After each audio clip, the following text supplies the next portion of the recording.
Hello friends, this is Soma here and welcome to build career channel. तो आज हम देखने वाले हैं नाबार्ड को, मतलब national bank for agricultural and rural development. तो इसकी हम कंप्लीट डिटेल में एनालिसिस करेंगे।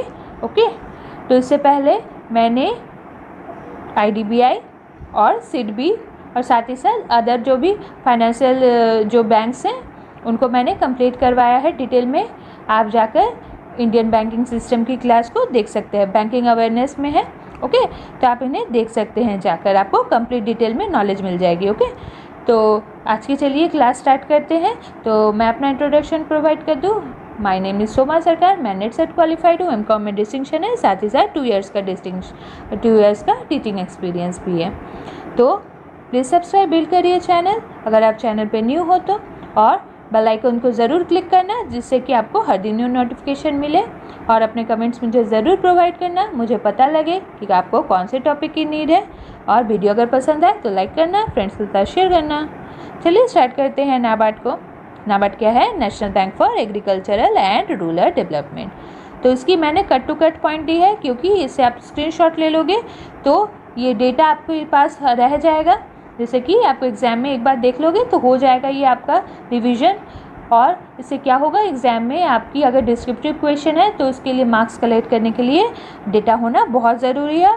और अगर ऑब्जेक्टिव टाइप भी हो तो भी तो डेटा जानना ज़रूरी है, क्योंकि ऑब्जेक्टिव में तो एकदम ही से ही पॉइंट कर जाते हैं, इसीलिए आपको ध्यान रखना बहुत ज़रूरी है। तो इस्टेब्लिशमेंट कब हुई थी नाबार्ड की? 12 जुलाई 1982 को। हेडक्वार्टर कहाँ पे है? मुंबई महाराष्ट्र में। चेयरमैन कौन है? गोविंदा राजुलू चिंतला, जो कि 19 मई 2020 को अभी रिसेंटली ही बने हैं, इसीलिए आपको ये ध्यान देना बहुत ज़रूरी है। ओके, तो ये कैटेगरी किस तरह की है? स्पेशलाइज्ड बैंक की है। किनके रिकमेंडेशन से नाबार्ड बना था?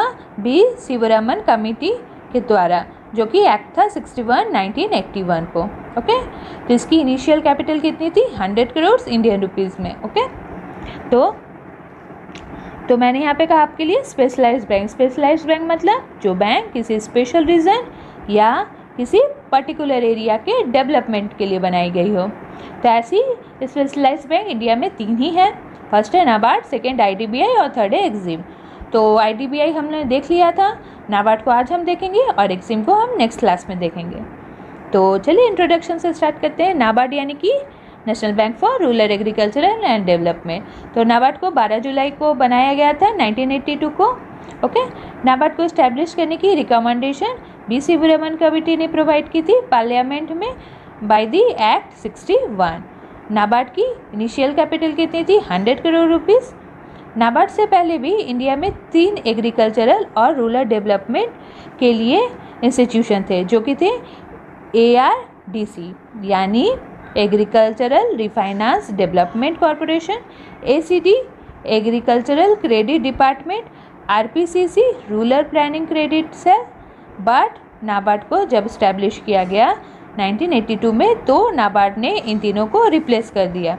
ओके, तो नाबार्ड एक क्या है? एपेक्स बॉडी है। एपेक्स बॉडी मतलब अपने सर्विस को रीजनल रूरल बैंक्स या फिर कोऑपरेटिव बैंक और अदर फाइनेंशियल इंस्टीट्यूशन जो कि रूरल और एग्रीकल्चरल रिलेटेड एक्टिविटीज़ करते हैं उनके थ्रू ये प्रोवाइड करती है, वो डायरेक्टली कस्टमर से कॉन्टैक्ट नहीं करती। ओके, तो नाबार्ड की सब्सिडीज़ को हम बाद में देखेंगे। चलिए उससे पहले हम इंडिया में, मैं इसकी हिस्ट्री आपको प्रोवाइड करती हूँ कि क्या है इसकी हिस्ट्री।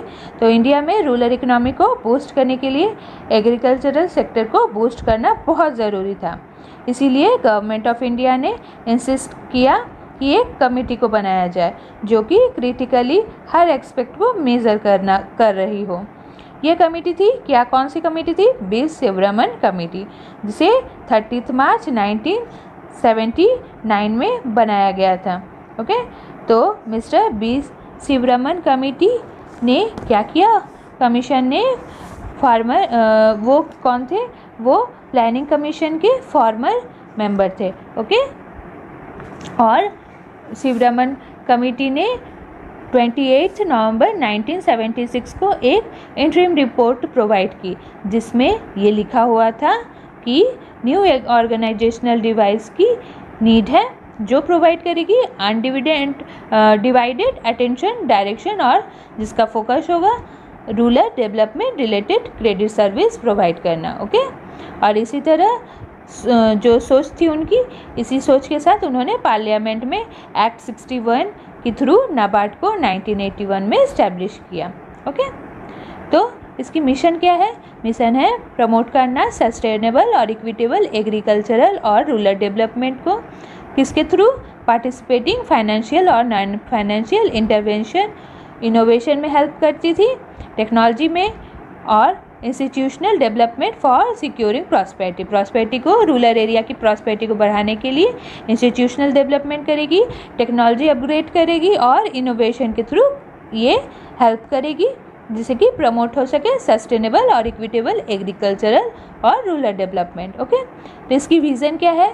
नाबार्ड की विज़न है एक ऐसा डेवलपमेंट बैंक बनना नेशन की जो रूरल प्रॉस्पेरिटी को फॉस्टर करे, मतलब रूरल प्रॉस्पेरिटी को वो आगे बढ़ाए, प्रमोट करे। ओके, तो सब्सिडीज़ कौन कौन सी है नाबार्ड की, तो हम इसकी डिटेल में नहीं जानेंगे क्योंकि इतनी एग्जाम में नहीं आती है, बट नाम को जानना बहुत ज़रूरी है। जान लोगे तो अच्छा रहेगा क्योंकि एग्ज़ाम अभी थोड़े दूसरी तरह के आने लगे हैं, पैटर्न चेंज होने लगा है, इसीलिए प्लीज़ जान लीजिए, आपके लिए हेल्पफुल होगा। तो क्या है? नैप कौन है? नाबार्ड की कंसल्टेंसी सर्विस है ये। नैप समृद्धि फाइनेंस लिमिटेड, समृद्धि पैसे से रिलेटेड है, नाम से आप पता लगा सकते हैं, तो जी इसीलिए ये फाइनेंस लिमिटेड है। नैप वेंचर लिमिटेड, नैप किसान फाइनेंस लिमिटेड, ये किसान के लिए है इसीलिए नैप किसान फाइनेंस लिमिटेड, नैप फिन्स और नैप फाउंडेशन। 6 हैं, देख लीजिए इनको। हाँ, चलिए इंपॉर्टेंट पॉइंट देख लेते हैं नाबार्ड से जुड़ी हुई। नाबार्ड को इस्टेब्लिश किया गया था इनिशियल कैपिटल 100 करोड़ रुपीज़ से, बट 31 मार्च 2020 को इसकी पेड अप कैपिटल कितनी की वैल्यू है? 14,080 करोड़ रुपीज़ की। टुडे नाबार्ड की अब सब्सिडी नहीं है आरबीआई की, ये ध्यान रखिएगा। नाबार्ड अब सब्सिडी नहीं है आरबीआई की, वो अभी फुल्ली ओन्ड है गवर्नमेंट ऑफ इंडिया के थ्रू। नाबार्ड ऑल्सो एसोसिएट है वर्ल्ड बैंक से, जो कि एफिलिएटेड ऑर्गेनाइजेशन की है। वर्ल्ड बैंक की जो भी एफिलिएटेड ऑर्गेनाइजेशन है वो नाबार्ड से भी जुड़ी हुई है, जिससे कि ग्लोबल डेवलपमेंट एजेंसी से उसे हेल्प प्रोवाइड मिल सके फॉर रूरल और एग्रीकल्चरल डेवलपमेंट के लिए। तो नाबार्ड की फंक्शंस क्या क्या हैं अब देखते हैं। 3 तरह के फंक्शंस हैं, फाइनेंशियल, डेवलपमेंटल और सुपरवाइजरी। चलिए 1 बाय 1 देखते हैं। फाइनेंसिंग में क्या है? फाइनेंसिंग में नाबार्ड लोन प्रोवाइड करती है फूड पार्क्स और फूड प्रोसेसिंग यूनिट्स को, ये डायरेक्ट फाइनेंस करती है वेयर हाउसेस और स्टोरेज को और कोल्ड चेन इंफ्रास्ट्रक्चर को।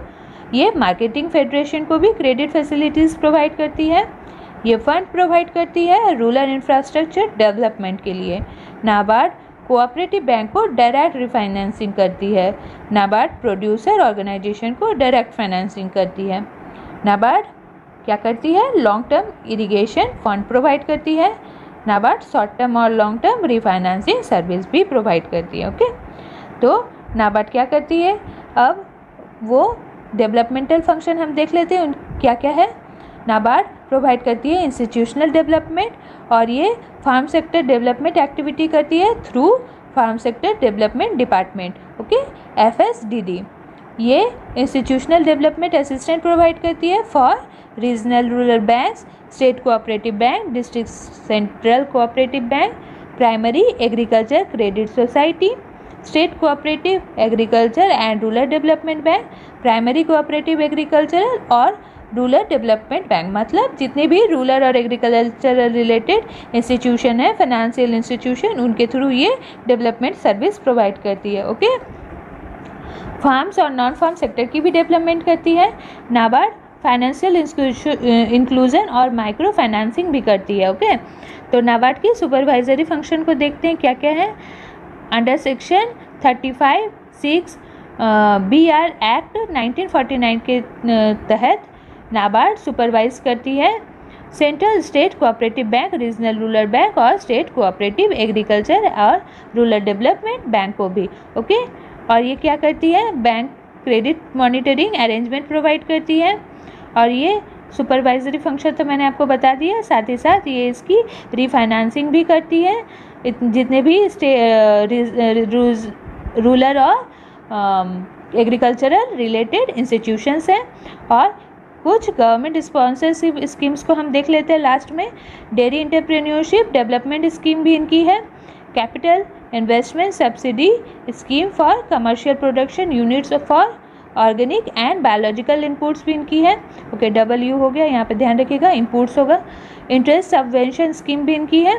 और साथ ही साथ investment credit scheme, production credit scheme, मतलब फार्म रिलेटेड और जो भी रूरल से रिलेटेड है ये सारे में क्रेडिट स्कीम्स प्रोवाइड करती है। ओके, साथ ही साथ 2 योजनाओं का नाम याद रखिएगा। प्रधानमंत्री आवास योजना इस ग्रामीण जो रिलेटेड है, ग्रामीण सेक्टर से जो रिलेटेड है, ये उसमें भी अपने काम करती है। और स्वच्छ भारत मिशन जो कि ग्रामीण रिलेटेड है, वो भी नाबार्ड में इसमें भी हेल्पफुल है। ओके, तो सारे पॉइंट्स मैंने आपको क्लियर कर दिए। यहाँ पे नाबार्ड रिलेटेड अपडेटेड पॉइंट है ये, इसीलिए आपके लिए बहुत हेल्पफुल होंगे। तो अगर ये मेरी मेहनत आपको पसंद आई है तो प्लीज़ एक लाइक करना, फ्रेंड्स के साथ शेयर करना। अगर चैनल पे न्यू हो तो चैनल को सब्सक्राइब करना। Thank you.